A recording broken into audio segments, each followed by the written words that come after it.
मेरे स्टूडेंट क्या हाल चाल, तो कैसे हो। जो भी मेरे प्यारे बच्चे मेरे इस वीडियो को देख रहे हैं उनके लिए सबसे इम्पॉर्टेंट बात यह है कि मेरे प्यारे बच्चों ये इम्पॉर्टेंट क्वेश्चंस का वीडियो होने वाला है। ये क्लास 10th CBSE मैं लिख दे रहा हूँ, class 10th CBSE UP board के बच्चों के लिए, यूपी बोर्ड के स्टूडेंट्स के लिए इम्पॉर्टेंट क्वेश्चन सीरीज का वीडियो होने वाला है। क्या होने वाला है? इम्पॉर्टेंट क्वेश्चन सीरीज का वीडियो होने वाला है। ये बात आपको ध्यान देना है, इम्पॉर्टेंट मैं बता दे रहा हूँ, इम्पॉर्टेंट क्वेश्चंस की सीरीज का वीडियो होने वाला है। तो जब आपको इम्पॉर्टेंट क्वेश्चन सीरीज का वीडियो मिल रहा है तो आराम से देख लीजिए। बहुत ज़्यादा क्वेश्चन नहीं कवर अप करेंगे, बेसिकली उन क्वेश्चंस को हम इसमें कवर अप करेंगे जो मोस्ट रिपीटेड क्वेश्चन हैं। क्या है बेटा? ये जो आपका होने वाला मोस्ट रिपीटेड क्वेश्चन का सीरीज होने वाला है। ध्यान दीजिए, मैं फिर से बोल रहा हूँ, ये जो है मोस्ट रिपीटेड क्वेश्चन का सीरीज है बेटा, मोस्ट रिपीटेड क्वेश्चन का सीरीज है। ध्यान देना है, मोस्ट रिपीटेड क्वेश्चन मैं बता दे रहा हूँ फिर से, मोस्ट रिपीटेड। अब बात करते हैं कि मोस्ट रिपीटेड क्वेश्चंस में से कौन कौन से हमारे मोस्ट रिपीटेड क्वेश्चन हैं, क्या क्या हैं। तो सबसे पहले हम बात कर लेते हैं, जो हमारे व्यूवर हैं, पहली बार आए हैं मेरे चैनल पे, वो चैनल को सब्सक्राइब करना ना भूलें। तो फटाफट बिना किसी देरी के चैनल को सब्सक्राइब करते हुए जाएंगे आप लोग। हम पहले क्वेश्चन की तरफ बढ़ते हैं। पहला मोस्ट रिपीटेड क्वेश्चन में हमारा होता है, state the law of reflection of light. State the two laws of reflection of light. 2011 में आया है, 2013 में आया है, 2014 में आया। ऐसा नहीं कि 2014 के बाद 2024, 25, 26 में नहीं आया, इधर भी रिसेंट डेज में आए हैं। ठीक है, हमेशा ये क्वेश्चन पूछा जाता है, कई बार पूछा जाता है। तो ये क्वेश्चन मैं अब आपको बता दूं, इसके अलावा भी कई बार आया है, इसके अलावा भी कई बार आया है। ये क्वेश्चन आया है 2019 में आया है, ये क्वेश्चन 2020 में आया है, ये क्वेश्चन 2022 में आया है। तो मतलब हमेशा ये क्वेश्चन पूछा गया है। ठीक है, तो मोस्ट रिपीटेड क्वेश्चन में सबसे पहले हम बात करते हैं state two laws of reflection. सारे बच्चों को पता है दो लॉज ऑफ रिफ्लेक्शन क्या है। पहला लॉ क्या होता है? एंगल ऑफ पहला लॉ क्या होता है? Incident ray, reflected ray and normal drawn at the point of incident are lies in a same plane. दूसरा क्या है? Angle of incidence is equal to the angle of reflection. अब बढ़ते हैं दूसरे क्वेश्चन की तरफ। दूसरा क्वेश्चन हमारे सामने जो सबसे इंपॉर्टेंट है, क्या है कि the absolute refractive indices of glass and water are 1.5 and 1.3। जब कभी भी इस तरीके से मिल जाए कि एब्सोल्यूट रिफ्रैक्टिव इंडिसेस, ठीक है ना, एब्सोल्यूट यानी कि ग्लास का रिफ्रैक्टिव इंडेक्स ये दिया हुआ है Ng की वैल्यू, और ये 1.33 जो दिया हुआ है ये वाटर का वैल्यू दिया है। In which medium does light travel faster and why. जिसका रिफ्रैक्टिव इंडेक्स कम होता है उसमें स्पीड ऑफ लाइट ज़्यादा होती है, क्योंकि refractive speed of light is inversely proportional to speed of light in medium is inversely proportional to refractive index of the medium, inversely proportional to the refractive index of the medium. तो जिस medium का refractive index ज़्यादा होगा वहाँ पर speed कम होगी, यानी कि ग्लास में स्पीड कम होगी, ग्लास में स्पीड कम होगी और वाटर में स्पीड ऑफ लाइट ज़्यादा होगी। अब लिखा calculate the ratio of the speed of light, speeds of light into media. Speed of light को दोनों मीडिया में उसका रेशियो निकालो, यानी ग्लास में और वाटर में। तो बेटा सिंपल सा इसका फार्मूला होता है, सिंपल सा फार्मूला होता है। दूसरा क्वेश्चन की मैं बात कर रहा हूँ, क्वेश्चन नंबर दूसरा का सोल्यूशन कि speed of light in glass की बात करेंगे तो हमारा आ जाएगा C/Ng, और speed of light in water की बात करेंगे तो C/Nw। दोनों को डिवाइड कर दिया जाए कि Vg/Vw बराबर, तो ये आ जाएगा C/Ng। और डिवीजन में जब आओगे तो ये वाला टर्म C नीचे आ जाएगा और Nw हमारा ऊपर चला जाएगा। C से C कैंसिल। C क्या है? Speed of light in air. C की वैल्यू कितनी होती है? 3.0 इंटू 10⁸ मीटर पर सेकेंड। तो यहाँ Nw आ गया और नीचे आ गया Ng, और Nw और Ng की वैल्यू की अगर बात करें, दिया हुआ है 1.33 और नीचे दिया था 1.5। तो एक्चुअली मैं बता दूं 1.33 जो है ये एक्चुअल में 4/3 की वैल्यू है, और ये जो है 3/2 की वैल्यू है। तो 2 हमारा ऊपर चला गया, 4 के साथ मल्टीप्लाई 8 और नीचे आ गया 9। तो जो रेशियो निकल के आएगा Vg/Vw ये आ जाएगा मेरे प्यारे बच्चों 8:9। मार्क कर लो इसको, एकदम अच्छे से मार्क कर लो। और ये वैल्यू याद भी रखना आप लोग कि जो ग्लास का एब्सोल्यूट रिफ्रैक्टिव इंडेक्स होता है वो 3/2 होता है, इसी को 1.5 लिखा जाता है। और जो वाटर का रिफ्रैक्टिव इंडेक्स होता है ये एक्चुअल में 4/3 होता है, इसी को 1.33 लिखा जाता है। तो ये बात आप लोग हमेशा याद रखेंगे, कोई भी बच्चा भूलेगा नहीं, इस चीज़ को हमेशा याद रखना है आपको। ठीक है, तो ये दूसरा सवाल था। दूसरे सवाल का जवाब आपको मिल गया। पहले सवाल का जवाब हमने आपको पहले ही दे दिया था। अब बढ़ते हैं तीसरे सवाल की तरफ। तीसरा सवाल हमारे सामने ये है जो मोस्ट रिपीटेड क्वेश्चन है 2014, 2015, 2017, इसके बाद भी आया हुआ है, ऐसा कि नहीं आया है। इस तरीके का क्वेश्चन लिखा है कि the image of a candle flame placed at a distance of 30 centimetre from a mirror. तो इसका मतलब कि ये जो डिस्टेंस दिया है ये ऑब्जेक्ट डिस्टेंस हो गया। आगे, is formed on A screen placed in front of the mirror at A distance of 60 centimetre. इसका मतलब कि मिरर के सामने 30 सेंटीमीटर पर एक कैंडल रखा है और उसका इमेज मिरर से कितना दूर बन रहा है, स्क्रीन कहाँ रखा है, 60 सेंटीमीटर पर। इसका मतलब कि ये जो दिया गया है इमेज डिस्टेंस दिया गया है, यानी कि वी दिया गया है। आगे, फ्रॉम इट पोल, तो what is the nature of the mirror. भाई कौन सा ऐसा इमेज है जिसको हम स्क्रीन पर ऑब्टेन करते हैं, सबको पता है रियल इमेज। और रियल इमेज हमारा कौन सा मिरर बनाता है, कॉनकेव या कॉन्वेक्स, सबके पास इसका जवाब है सौर कॉनकेव। तो बेटा इसका मिरर का जो नाम पूछा है, मिरर का नाम तो आपको वैसे पता चल गया कि यहाँ पर कौन सा मिरर होगा, तो मिरर हो गया मेरे प्यारे बच्चों कॉनकेव मिरर। अब आगे बढ़ते हैं। आगे इस सवाल में दिया हुआ है कि find its focal length. Focal length जब पूछ लिया तब हम निकाल लेंगे। कैसे निकालेंगे, तीसरे सवाल का जवाब की मैं बात कर रहा हूँ। इसमें u कितना दिया हुआ बेटा, तो u देखोगे आराम से, u कितना दिया हुआ है, u दिया हुआ है 30 सेंटीमीटर और v दिया हुआ है 60 सेंटीमीटर। तो 30 और 60 का यूज कर लेंगे। अब मिरर तो पता चल ही गया कॉनकेव मिरर है, ठीक है ना। तो u हमारा मिरर का पहले नाम लिख लो, concave mirror used, concave mirror, ठीक। और इसके लिए ऑब्जेक्ट डिस्टेंस दिया है 30 सेंटीमीटर और इमेज डिस्टेंस दिया है 60 सेंटीमीटर। अब फोकल लेंथ हमसे पूछ लिया है। बेटा फोकल लेंथ का फार्मूला क्या होता है, 1/f बराबर 1/v प्लस 1/u। और रियल इमेज बन रहा है यानी in front of the mirror बनेगा, तो u और v दोनों माइनस में लेंगे, यानी -60 plus 1/-30 according to Newton convention rule. तो यहाँ पर आ गया बेटा 60 एलसीएम, यहाँ आ गया -1 और यहाँ पर आ गया -3, ये तो -3 डिवाइडेड बाई, ये क्या है -3 डिवाइडेड बाई 60 आ गया, -3 divided by 60, 1/f is equal to, तो 1/f इज इक्वल टू आ गया -1/20। यहाँ से आपको फोकल लेंथ मिल गया बच्चों -20 सेंटीमीटर। यानी कि फोकल लेंथ क्या है, -20 सेंटीमीटर। माइनस नेचर को रिप्रेजेंट करता है, तो सीधा सीधा आप लिखोगे कि focal length of the mirror is equal to 20 centimetre. ख़त्म कहानी, ठीक है। अब इसी क्वेश्चन में आगे बढ़ेंगे जब तीसरे क्वेश्चन में, तो आगे दिया हुआ है मेरे प्यारे बच्चों कि if the height of the flame is 2.4 centimetre find the height of the image. आओ इस सीक्वेंस को भी सोल्व करते हैं। अब इन्होंने बोल दिया है एक पार्ट में और इसी का तीसरे का पार्ट चल रहा है। एक में पूछा था पहले कि मिरर का नाम बताओ, दूसरे पार्ट में पूछा था फोकल लेंथ बताओ, तीसरे पार्ट में इसमें पूछ लिया इन्होंने, तीसरे पार्ट में पूछ लिया कि ऐसा है हाइट ऑफ इमेज बताओ, और हाइट ऑफ ऑब्जेक्ट दे दिया 2.4 सेंटीमीटर। मैग्नीफिकेशन का फार्मूला यूज कर लेंगे कि मैग्नीफिकेशन बराबर क्या होता है बेटा, मिरर के केस में तो height of image, height of object बराबर -v/u। यहाँ से हाइट ऑफ इमेज निकालोगे, इतने को इक्वेट करके, इतने को जब इक्वेट करेंगे तो हाइट ऑफ इमेज हमारा आ जाएगा -v/u multiplied by height of object. अब मेरे प्यारे बच्चों हाइट ऑफ इमेज क्या आ गया, -v क्या है -60, u क्या है -30, हाइट ऑफ ऑब्जेक्ट कितना है 2.4। ये काट दिया, इससे ये काट दिया, 2 माइनस कैंसिल, यहाँ से आ गया 2 माइनस का 4.8। माइनस का मतलब होगा कि इमेज हमारी इन्वर्टेड है। यहाँ पर इमेज क्या है, इन्वर्टेड है। कितने हाइट की है, 4.8 सेंटीमीटर हाइट की है।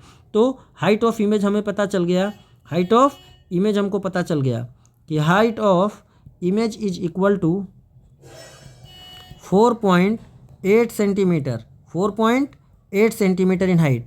और कैसे इमेज है, अगर नेचर की बात करें, अगर हम नेचर की बात करें तो नेचर में हमको पता चल गया रियल और इन्वर्टेड है, रियल एंड इन्वर्टेड इमेज। क्योंकि रियल इमेज को ही स्क्रीन पर लगा सकते हैं, प्रोजेक्ट कर सकते हैं, बना सकते हैं, तो रियल इमेज है और ये इन्वर्टेड इमेज है। अब आगे बढ़ते हैं, आगे इस सवाल में और क्या क्या दिया है और देखते हैं। आगे इन्होंने दिया है state whether the image formed is erect और इन्वर्टेड। पता चल गया ना आपको। आगे इन्होंने ये भी पूछा था, तो हमने नेचर भी इसमें क्लियर कर दिया कि इन्वर्टेड इमेज बनेगा। यानी ये सवाल का चौथा पार्ट था जो इन्होंने पूछा था। सारे सवाल हमने कर दिए, बता दिए। अब आगे चलते हैं क्वेश्चन नंबर 4 के सॉल्यूशन पे। अब आओ क्वेश्चन नंबर 4 को देखते हैं कि क्या दिया है इसमें। तो क्वेश्चन नंबर 4 दिया है बेटा, draw a ray diagram to show the path of refracted ray. ध्यान देना है, यहाँ पर रिफ्रैक्टेड रे लिखा है। क्या लिखा है? Refracted ray in each of the following cases. A ray of light incident on a concave lens is parallel to its principal axis. ठीक है, आओ भाई पहला पार्ट में पैरेलल टू, पहले पार्ट में आते हैं। पहले पार्ट में इन्होंने दिया है कॉन्केव लेंस है,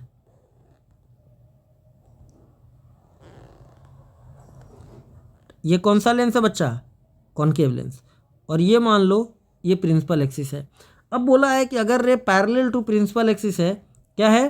पैरेलल टू प्रिंसिपल एक्सिस है, तो क्या होगा? तो जब मेरे देखो ध्यान देना ना, इंसिडेंट रे कैसा है, साफ साफ दिया है कि a ray of light incident on a concave lens parallel to the principal axis.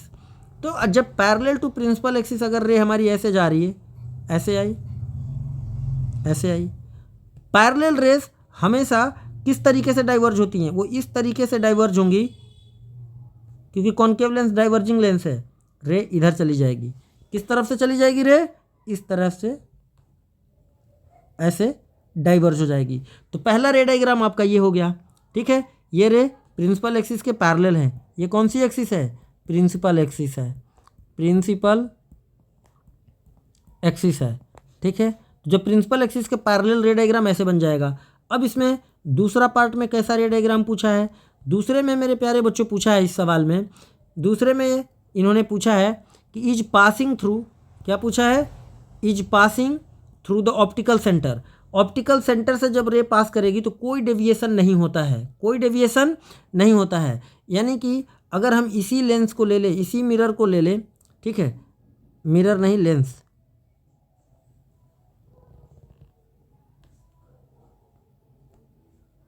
ये लेंस है।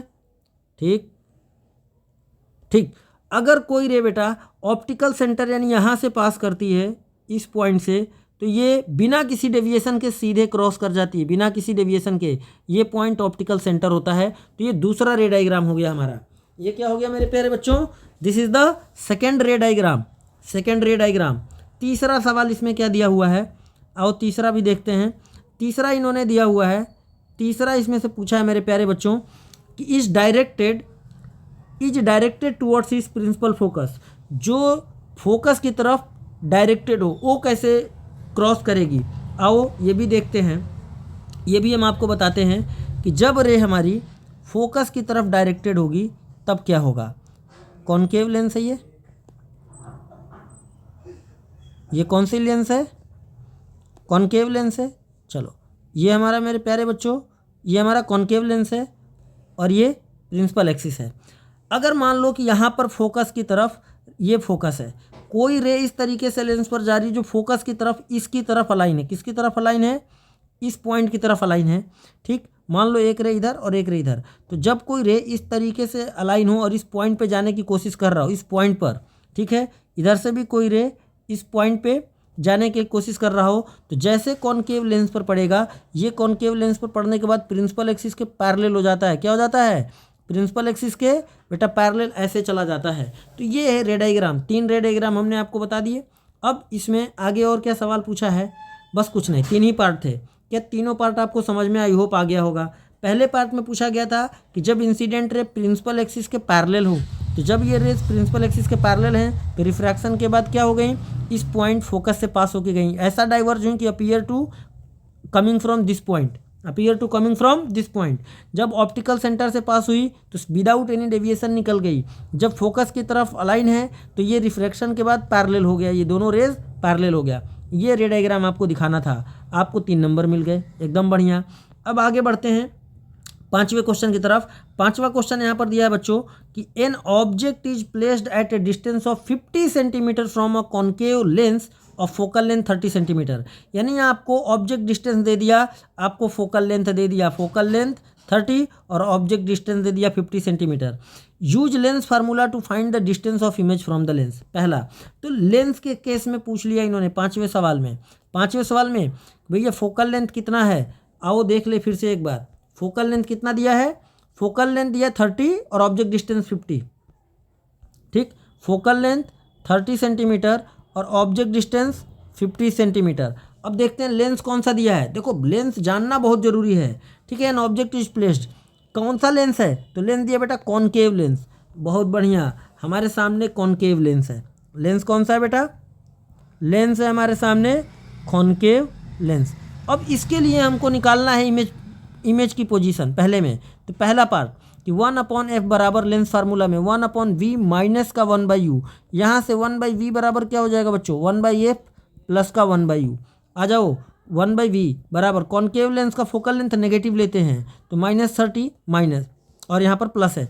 ऑब्जेक्ट डिस्टेंस लेंस हो चाहे मिरर हमेशा नेगेटिव लेते हैं, ये रख दिया। सोल्व कर लो इसको, ठीक। तो 50 और 30 का एलसीएम लेंगे, कुछ तो आएगा। आपने कहा सर आएगा 150, बहुत बढ़िया। 30 से 0 0 3 5 15 आ गया माइनस का 5, माइनस 50 से 3 माइनस का 3 क्या आ गया, माइनस का 8/150। यानी कि v बराबर कितना आया, 150/8 माइनस साइन के साथ। कितना, 150/8 माइनस साइन के साथ।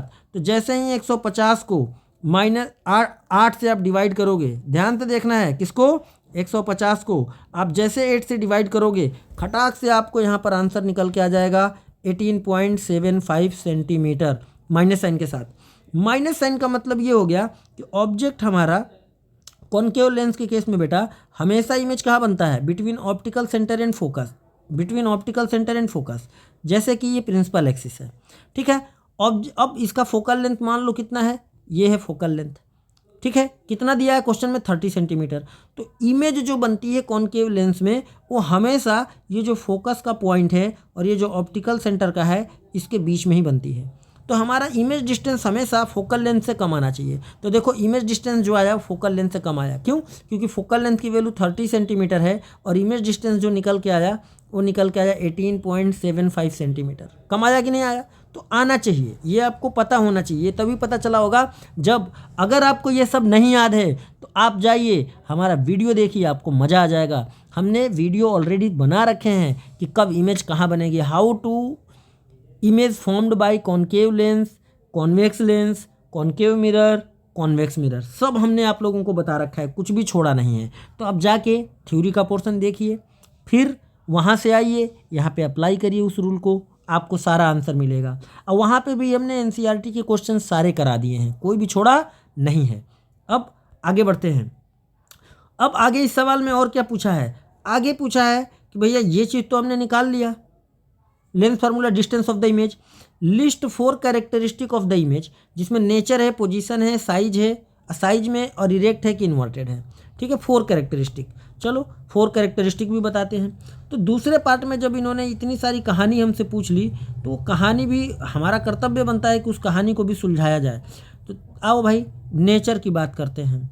तो कॉनकेव लेंस हमेशा वर्चुअल इमेज बनाता है, कैसा बनाता है, वर्चुअल। दूसरी तो वर्चुअल हो गया, अब वर्चुअल के साथ साथ इरेक्ट बनाता है। वर्चुअल इमेज हमेशा इरेक्ट होता है, याद रखना है। अब साइज की बात करें तो साइज हमारा ये हमेशा डिमिनिश्ड बनाता है या स्मॉलर देन ऑब्जेक्ट। साइज में हमेशा स्मॉलर देन ऑब्जेक्ट, हमेशा ये बात याद कर लो, हम स्मॉलर देन ऑब्जेक्ट, या इसको आप डिमिनिश्ड भी लिख सकते हो, डिमिनिश्ड, ये डिमिनिश्ड इमेज बनाता है। अब नेचर में आपको वर्चुअल है कि इरेक्ट है, वर्चुअल है कि रियल है ये पता चल गया। दूसरा इन्वर्टेड है कि इरेक्ट है ये पता चल गया। साइज आपको पता चल गया, ठीक। और पोजीशन की अगर बात हो, पोजीशन की कहाँ पर बना, तो between focus and optical centre, between focus and optical centre, between focus and optical centre, ठीक है। और क्या क्या इसमें चीज़ें पूछा था भाई, और कुछ पूछा था क्या, नहीं और कुछ नहीं पूछा था। नेचर पूछा था, साइज पूछा था, इरेक्ट ये सब पूछा था, वो बता ही दिया। अगले सवाल में तीसरा, formed by the lens in case, draw a ray diagram to justify your answer of pair. Second वाले को जस्टिफाई करने के लिए रे डायग्राम बनाना है। भाई रे डायग्राम बनवाना ही था तो पहले बता दिए होते। आओ चलो रे डायग्राम भी बना देते हैं। देखो अब इसको मैं हटा दे रहा हूँ यहाँ से, रे डायग्राम आओ बना ही देता हूँ। न मन तो नहीं था रे डायग्राम बनाने का, लेकिन अब बनाना पड़ेगा। ऑब्जेक्ट कितना दूर रखा है, तो क्वेश्चन के हिसाब से ऑब्जेक्ट रखा है 50 सेंटीमीटर डिस्टेंस पर। तो हमने कहा ठीक है भाई, हमने अगर ये 30 सेंटीमीटर है तो इस लाइन को थोड़ा और बढ़ा लेते हैं और मान लेते हैं कि ये 50 है। ऑब्जेक्ट हमारा यहाँ पर रखा है, this is the object, name of the object is AB। अब यहाँ से एक पैरेलल रे ले जाएंगे, यहाँ पर स्ट्राइक कराएंगे। पैरेलल रे हमेशा डाइवर्ज किस पॉइंट से होगा, फोकस से होगा। तो इस पॉइंट को ऐसे रख के रे ऐसे हम खींच लेंगे, इधर चला गया। दूसरा रे हम क्या करेंगे, दूसरा रे को बेटा यहाँ से ऑप्टिकल सेंटर से होते हुए ऐसे ले जाएंगे, ठीक है।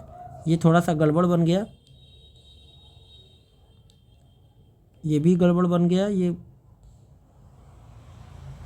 हाँ अब सही आ गया।